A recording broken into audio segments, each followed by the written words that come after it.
And look at how fast it's actually going. You might not think that this is fast, but if you know this mod, you know this is fast. And we don't want that. Oh gosh, man, you can still see me! Hello everybody, and welcome back to some more All the Mods 9. Today, we're going back to Botania. But this time, we're going to do it a little bit differently. We're going to make a very special way to generate mana. But first, we need to get to the point where we can do that. So, what we need, we're first going to need to get ourselves some mystical white flowers. None of these are it.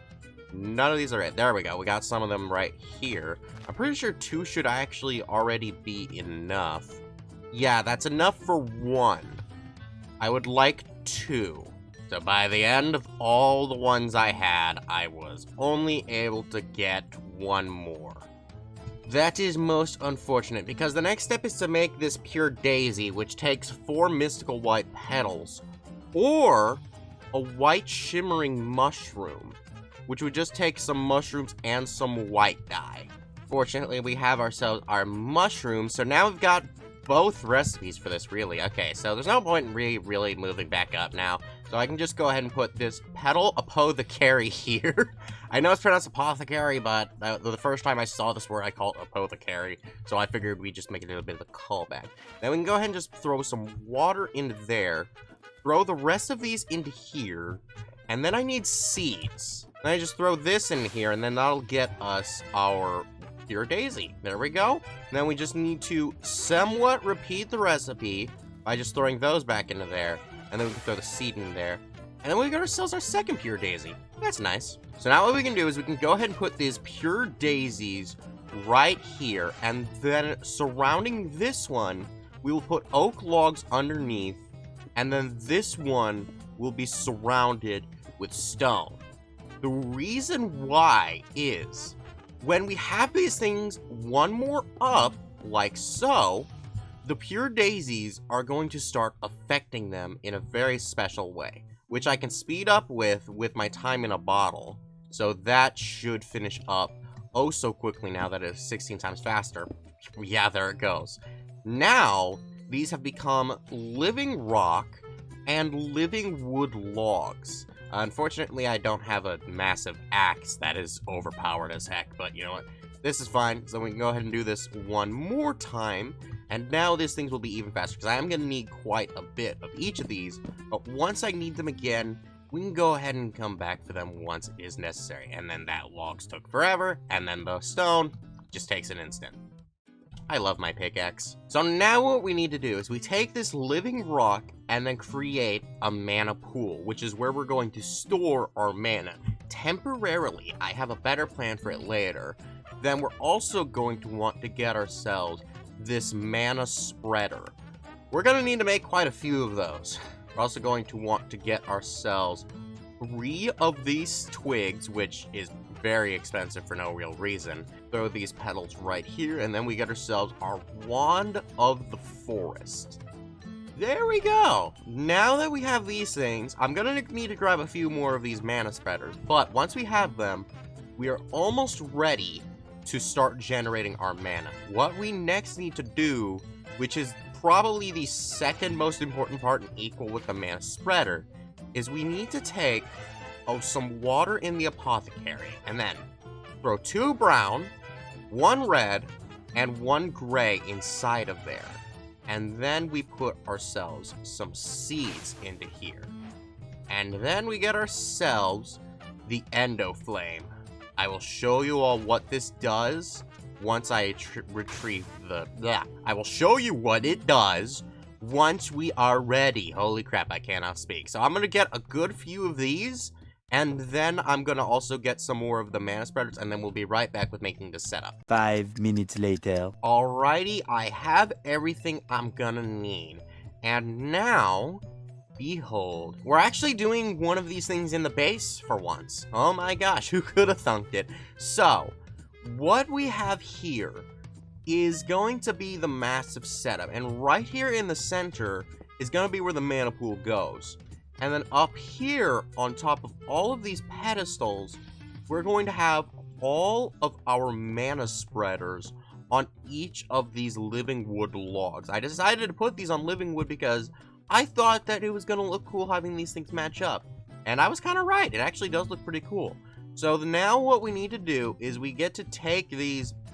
That's actually a really cool looking pattern. But we don't want that. We want to go ahead, shift right click this, and then right click these, so that way we make them facing the mana pool. Once we get all of these things facing the mana pool, what on earth happened to you?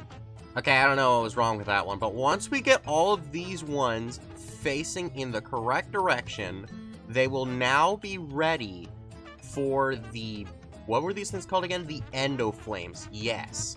But before we put down the endo flames, I want to put, that would kind of obstruct the pathway though. Okay, so I'll put it on the inside.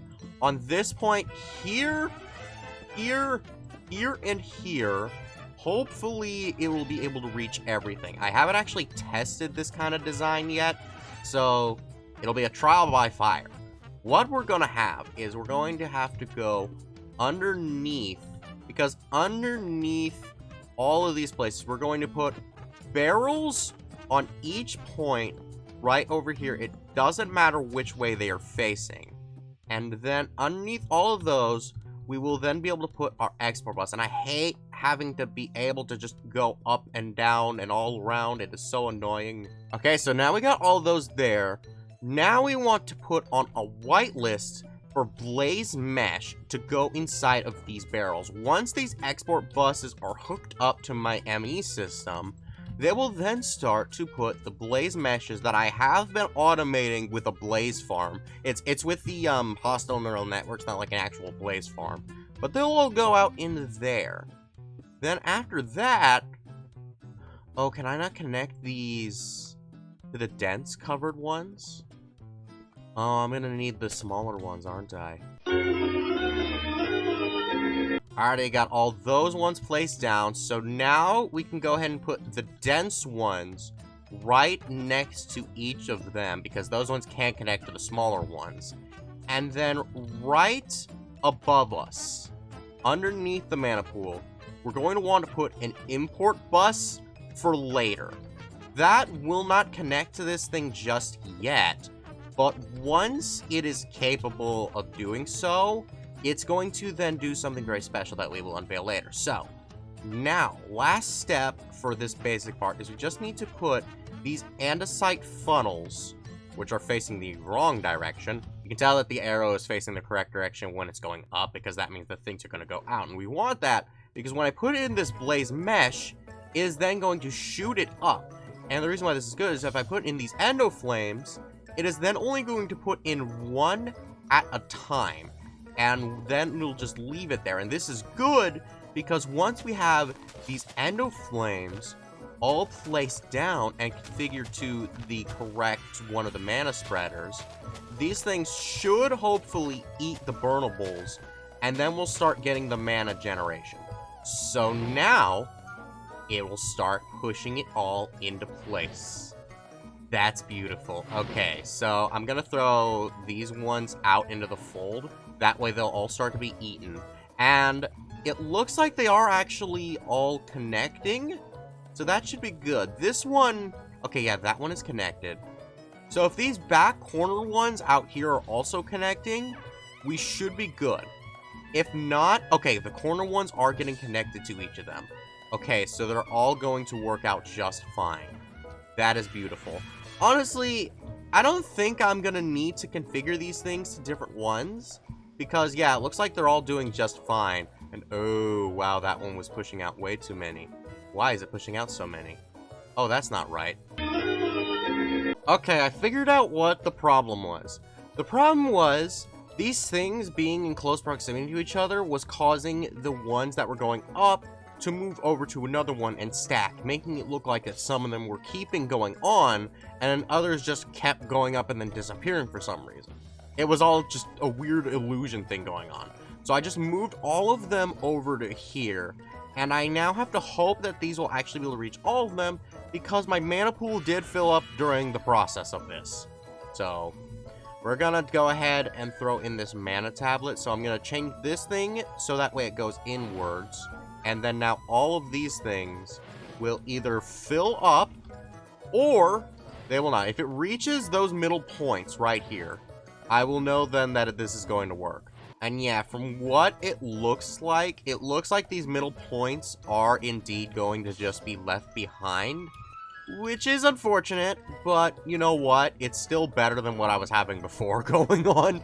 So, with all these things going on, there we go. We've got our early mana setup. I'm going to do another one later down the line for better mana stuff, but this should work on for right now, and plus, I'll only really do it if I actually end up needing the mana, but yeah, now that's filling up, so that means, yeah, the tablet is now full. So, the next thing on our agenda is we're going to want to get ourselves some Terra Steel. That is the whole reason why we wanted to start all of this, is so that way we can then go down that line. In order for us to do this, we need this terrestrial agglomeration plate, which is going to take all of these different runes from this thing called the runic altar. Now, the runic altar is a very simple recipe. You just need to mix it with a mana pearls or mana dust, I believe. And those things I can get just by throwing ender pearls into the mana pool, but I already had some because I went out exploring. So now, with our little runic altar, I'm gonna go ahead and put this somewhere that's a little bit more out of the way. That way, I don't end up accidentally touching those things, because I really don't want to end up picking those up. Which is gonna be the most inconvenient thing about having this thing be here. But now, holy crap, that was just like a spout. And look at how fast it's actually going! You might not think that this is fast, but if you know this mod, you know this is fast. Okay then, so now, with this, what we can do, we're going to need to go ahead and then make these runes. And all of them basically have the exact same process, just with slightly different recipes. We're gonna just show you the mana rune, just because that one is the simplest. It's just going to take 5 of these mana steel, and then 1 of these mana pearls. And then that is now going to need something of mana. Now, can I, like, just throw this on here or something? I didn't think I'd be able to. That is unfortunate. So then what I'm going to instead have to do is, please don't mess with me. I'm gonna make one of the mana spreaders face this way. Both of these might be able to reach it, actually. So let's go ahead and send those things over to there. And then you can see right there on that little rune symbol, that is slowly but surely going to zoom in. Or, no, not zoom in. It is slowly surely going to close up. You know what? I'm gonna zoom it into the editing. I'm gonna be correct. I am not wrong. But in a second, this will be done, and then once it is, what we're gonna do is now it's done. So now we put living rock on there, and then right-click it, and then it'll get us our rune. There we go. So now, I'm just gonna go ahead and get the rest of these. Everyone else, other than mana, for some reason, actually makes 2 runes, so it's a little bit weird. But I'm just gonna go ahead and get the rest of those real quickly, and then we'll go ahead and make ourselves the terrestrial thing. Later. Alrighty, I managed to get all the runes, so now by combining those with 3 lapis blocks and a mana steel block, we now have ourselves our terrestrial agglomeration plate. I hope I said that right. We can just go ahead and put this up here with these things right here. So what we want to do is we want to dig out a little 3x3 hole. It's not very big, it's very, very compact. So now we got this. Then what we want to do, we put lapis in these 4 corners like this, and then we fill in the rest of the space with the living rock. And then right in the center, we put the terrestrial agglomeration plate. Then, we're going to want to put a spark on top of that. This will be important. Now what we can do is we can go ahead and put another mana pool right over here, place a spark on top of that. And make sure that this one is set properly. Since I cannot send my mana in the way I want to just yet, but we are working towards that, I'm going to have to throw in this mana tablet, which will then throw the mana inside of here at a hopefully fast pace, and then that will then get sent over here once it is time to make the Terra Steel. But I'm first going to need to gather up the ingredients for it, which is mana steel, mana diamond, and a mana pearl. So now what we do is we can just go ahead, place each one of them there, and there we go. The mana is going to start pouring in from over there. I think it takes about 1/4 of a pool to do it. So once those orbs turn green, then after that rotation, it should then convert. Yep, so they have turned green. So next time they converge, it should become the Terra Steel. Yes. Yes, it does. Okay, so it takes half of a mana pool, actually. Okay, so I have enough to be able to make one more right now. And I'm going to want to make 2 more just because I want to make some Terra Steel seeds. So that way we can just go ahead and start growing this. Because I am going to need to use this for a few things. And I don't want to have to just keep doing this. Especially since I'm pretty low on diamonds. So it's about conservation of my materials. So I'm going to make the rest of these. And I'm going to make the seeds. And then we will be right back. Much later. Alrighty, I finished up with the Terra Steel automation. So now we currently have 22, which is far more than enough. So next up, what we're going to need to do is we're going to need to make the portal to Alfheim. This is a very simple recipe. We're going to need to get ourselves 6 of these mana pylons. But for right now, we're only going to need 2 for these ones. Because next, we make these into Natura pylons. Now we go ahead and make the Elven Gateway core. There we go. And then I need to make 3 of these Glimmering Living Woods. And then that should be everything we need for this thing. So if I look into here just to make sure, I have the Living Wood. Why does it not show that I have Living Wood? I have Living Wood. Oh, it's because it wants the other Living Wood. Oh. Okay, well, there we go. Now I have the Living Wood. So now what I can do is I can go ahead and then dig out this area right here, because this is actually the perfect place as to where we could put this thing. So what we're going to want to do, we want to put the Gateway core right here. And then we're going to want to put Living Wood along in a pattern like so. And then in all the remaining places, we're going to then put the Glimmering Living Wood. After that, I need to go ahead and open my crafting book because I forgot to go ahead and then make 2 more of these mana pools. Then we can go ahead and put these here. And then on top of those, we can now, not my freaking wand, now we can go ahead and then put our natural pylons. We are going to need to fill each of these things with mana, and I believe it takes half of a pool to be able to fill this thing up. So that's like 2 mana tablets. So hopefully I will be able to get enough. I could actually go ahead and fill one of these up right now. So I'm going to come back once both of these are full, because it really shouldn't take long. The setup's actually pretty efficient.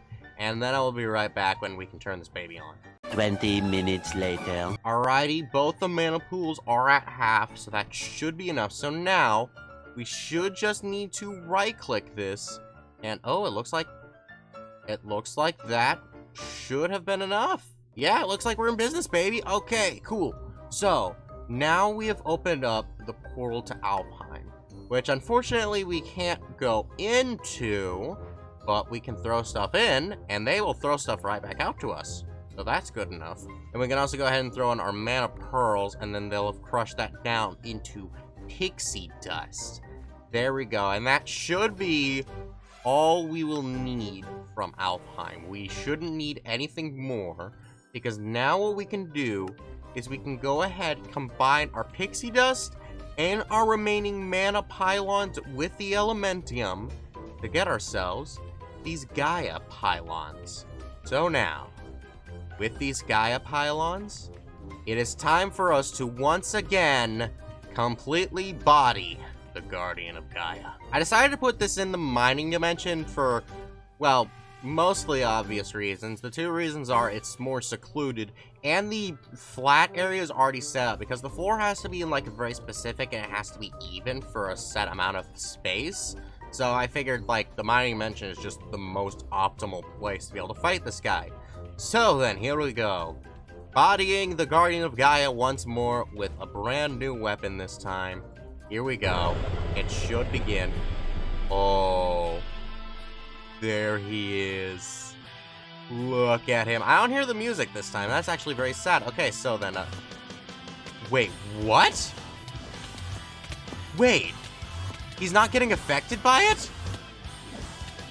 Wait, that's actually interesting. Okay. So it's not affecting him. That is less than ideal, actually. Because, like, I was hoping that I was just gonna one-shot this guy. Are you serious? It doesn't work? What? Why doesn't it not work? That is odd. Does he just have that much health? I don't think he does. But, oh well, I guess we're just gonna have to deal with this then. Okay, that's mildly annoying. I do not appreciate the wither, actually. Like, wither effect on me is very rude. How am I getting poisoned? Where is this all coming from? Okay, so many things are happening at once. Oh, I think he's about to come down. Oh, you ready? You ready to face me, Staticky boy? You ready to face me? You're not ready to face me! Yes. That is beautiful. Okay, so did we get the stuff that we need? I'm not actually seeing it. Wait, hang on a minute. That's actually bad. Oh, wait, there it is. Okay, cool. So, what we needed was this stuff called the Gaia Spirits. For those of you who don't know, with the Gaia Spirits, this is how we get to unlock an even stronger boss. Oh, we got a Guardian of Gaia Charm Fragment? Wait, what on earth does that do? Guardian of Gaia can't see you. I mean, if I really wanted him to not see me, I could have just done this at night and then had, like, my little cloak on, so that way he just could not attack me. Oh, gosh, that would have been legendary. So legendary, in fact, that we are going to go ahead and do it here. So let's go ahead, push this in. It should summon him. Oh, I hear it. I hear it, but I don't see it. There it is. Okay, just to make sure, yes, I am in darkness now. The closer I am to the beacon, I will be in light then, and we don't want that. Oh gosh, but he can still see me! Okay! Okay then, so apparently his attacks do not count this. Okay, that is unfortunate then, but that's fine because I have the range of a hawk with this thing, so you will still not be able to escape my blade. You know, I mean, in hindsight, yeah, at the end of the day, it's like, this thing's insane reach is like, it works well enough for this. I just wish it worked, you know? So like, wait, yeah, now you guys can't see me. And so now I have time to prepare. He has a freaking elementum sword. Why does he have an elementum sword? Okay, listen. I don't appreciate the amount of hitting me that you're doing right now with all your attacks and stuff like that. So I'm gonna have to ask that you don't do that. So like, if you can get your butt down here, so that way I can then just beat your butt. That would be very appreciated. Okay? Stop sending your little minions and get your butt down here. Yes. Yes. Yes. There we go. And that one was actually the harder version of the boss, which you can get by surrounding the Terra Steel in those same Gaia Spirits that I made. But even more importantly, we have this baby right here. The Dice of Fate. What this thing does is it can give me one of multiple different items. Once I get all of those items with these things, because like I can get multiples of them, but once I get all of them, it should then just get me a bunch of random items. I can get one of 6, and I'm hoping for the Ring of Odin. Come on, Odin. Give it to me. No, it's the Ring of Loki. Oh, dang it. Okay, I don't even know what this one does, but what the Ring of Odin does is it gives me 20 extra hearts. That would be pretty awesome. Why did we even go through all of this? The answer is because the Gaia Spirit is an ingredient for the Dragon Soul, which is an ingredient for the Altamont Star. So all of this processing, everything we have done today, has been for the sole purpose of the Altamont Star. It's beautiful. Oh, before I forget, the reason why I connected the mana pool down there to the AE2 thing, and also the whole reason why I wanted the Gaia Spirits, wasn't actually just for the Alderman Star, it was also for this mana cell housing, which takes 3 of the Gaia Spirit ingots, 2 quartz glass, and 3 mana steel ingots. Then we can go ahead and combine the cell housing with any storage component, which I have chosen the 256, and it didn't show up there for some reason. It showed up there for a second. Okay, yeah, there we go. And now we get ourselves a mana cell house. So now if we throw that into there, the mana from downstairs should slowly but surely get up to here. So if we go ahead and then look in there, yeah, it's going down. Where is my wand? I've lost my wand, okay, but so far, yeah, it looks like the mana is going down rapidly, and then these things are going to shoot at them. So, when the time comes for if I need to move mana over at all, I can then just put some exporters underneath other mana pools, and then have some way of getting that from the system over there. Probably the same things that I'm using to transfer stuff wirelessly. Now, I do have a small confession to make. I actually did forget to make this. Oh, yeah. You've all been bamboozled, for you see, I am Future Cookie. Da da da! Yeah, so once we cut right back, you might notice that this thing won't be there. It's because initially I did forget to actually go over this, but this was another thing that I wanted to make, and I completely forgot to, so back to the present. So then let's go ahead and collect all the rewards we've obtained for the day. Wow, that is a lot of stuff. Holy crap. Dude, that is just way too much. That is way too much, in fact. We can't handle all of this. I can't handle this amount of power. What have you entrusted me with?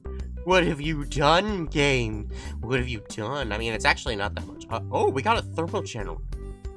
Dude, that's not that good, actually, now that I'm looking at it. Only 35k a tick? Rookie numbers. You want to talk about real power? You gotta have my 2 turbines, each spinning and generating 6.2 million FE a tick each.